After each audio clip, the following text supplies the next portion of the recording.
Tonight we're going to talk very briefly about an important era in Jewish history,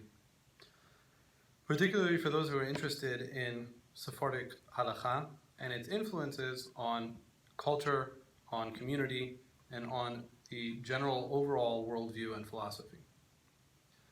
While this doesn't necessarily answer all of the questions that might be posed here, there are certain periods in Jewish history that a conflict or a disagreement or a difference of perspective between two Chachamim is enough to explain a very complex ripple effect that can happen. A good example of this would be the publication of the Rif's Halachot compared to the time of the Takanot of Rabbeinu Gershom, being kind of a beginning of a butterfly effect that would turn into the separation of Sephardic and Ashkenazic Jewry.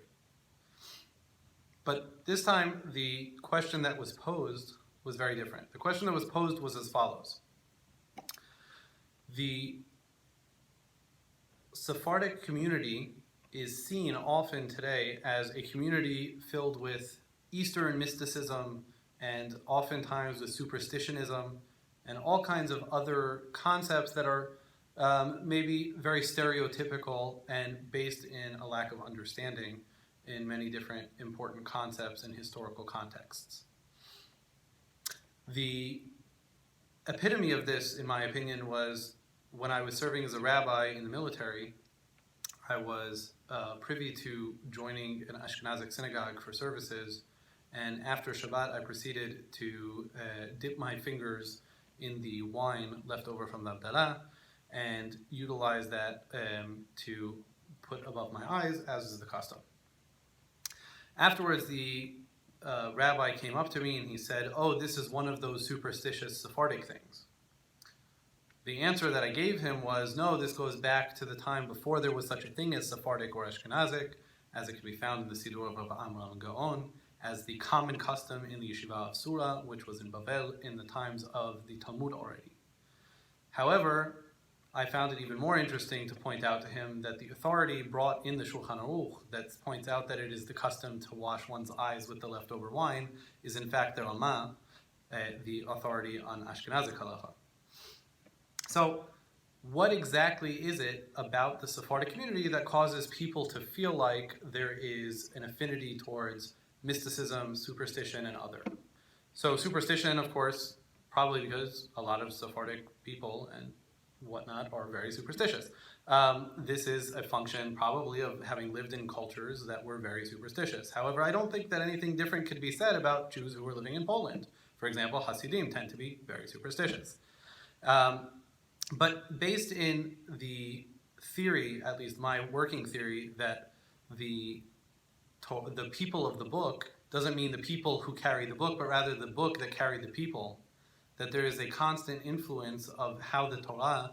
affected us sociologically, as well as how we affected the Torah and interpreted it based on that which we were exposed to. Based on such a theory, there was a fundamental disagreement in the 1750s, and a little bit after, between two great rabbis. One of them, very famous, known as the Hida, Rabbi Chaim Yosef David Azulai, was the originally of Moroccan extraction, but a great rabbi in Jerusalem in his heyday, and traveled the entire Jewish world, published extensively, I believe 26 volumes of independent works, and probably one of the most influential rabbis of his day. His most important work, however, would probably be referred to as the Birkei Yosef, a running commentary on the Shulchan Aruch, with his understanding of how Halacha should be interpreted, and particularly how the Shulchan Aruch should be interpreted, as at that point having already become ubiquitous amongst what is called Sephardic and or Mizrahi communities. The other rabbi, probably lesser known, although known to those who are scholarly in the Torah, Rabbi Mordechai Karmi, or the author of the famous work on the commentary on the Shulchan Aruch, referred to as the Ma'amar Mordechai. Rabbi Karmi was of the last Jews left of the original Sephardic community in Provence before that community eventually migrated or died out and then eventually was repopulated by Jews from North Africa. So Rabbi Karmi had one view of how the Shulchan Aruch should be interpreted, and Rabbi Azulai another version. While both of them would have been referred to as friends at some point,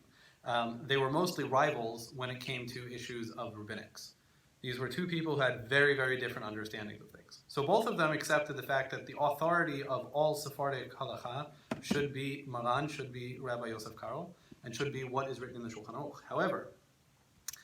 their understandings were fundamentally different in so much as the Chida understood that after or during the times of the Beit Yosef, the times of Rabbi Yosef Karo, and the publishing of the Shulchan Aruch in Tzfat, there was another great rabbi by the name of Rabbi Yitzchak, or as we refer to him as the Arizal. The Arizal, of course, had many, many things where he practiced not according to the Shulchan Aruch, and therefore the Chida understood that the places wherein there was a clear revelation to the Arizal, and he understood that the halacha should be done differently or the custom should be different in any given place, it should be given deference, and therefore we should do that even in place of that which is written in the Shulchan Aruch.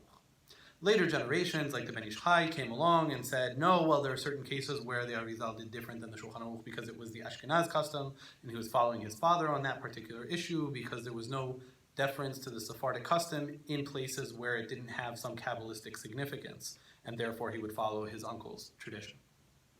However,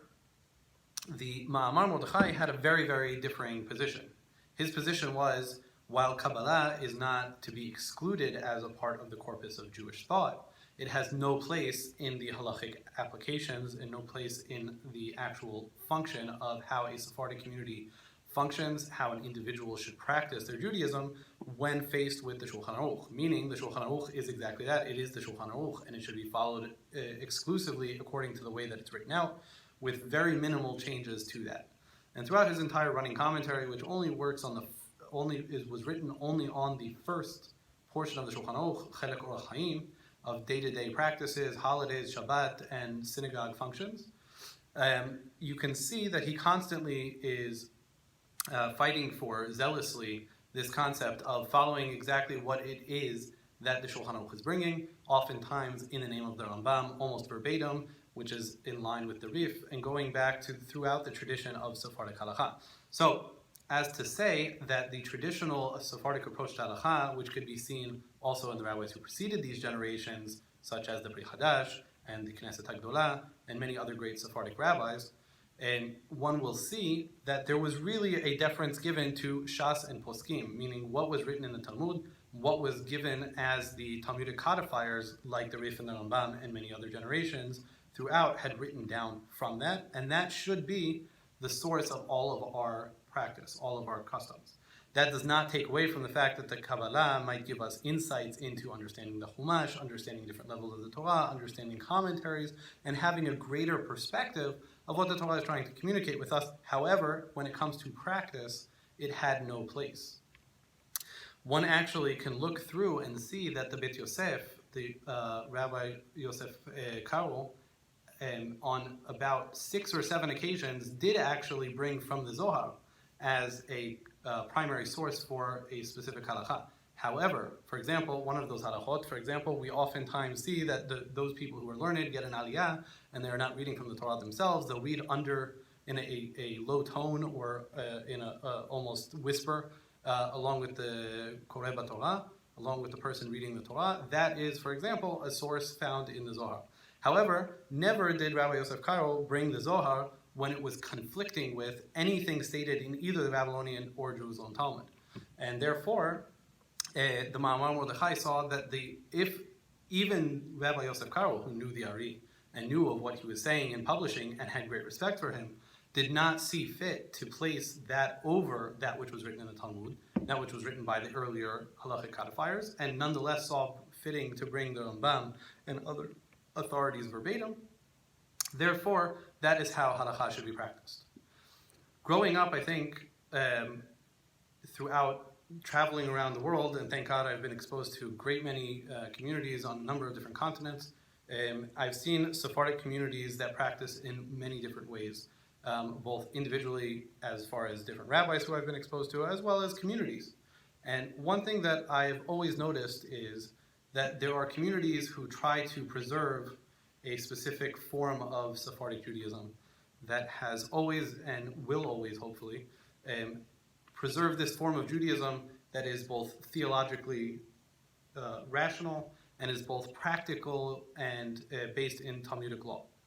There are other communities who have incorporated a great many outside customs and ideas, and it's not to say that that is unacceptable or that is wrong. It is just to say that it is a different approach to Sephardic Judaism. It's a different approach to Judaism as a whole.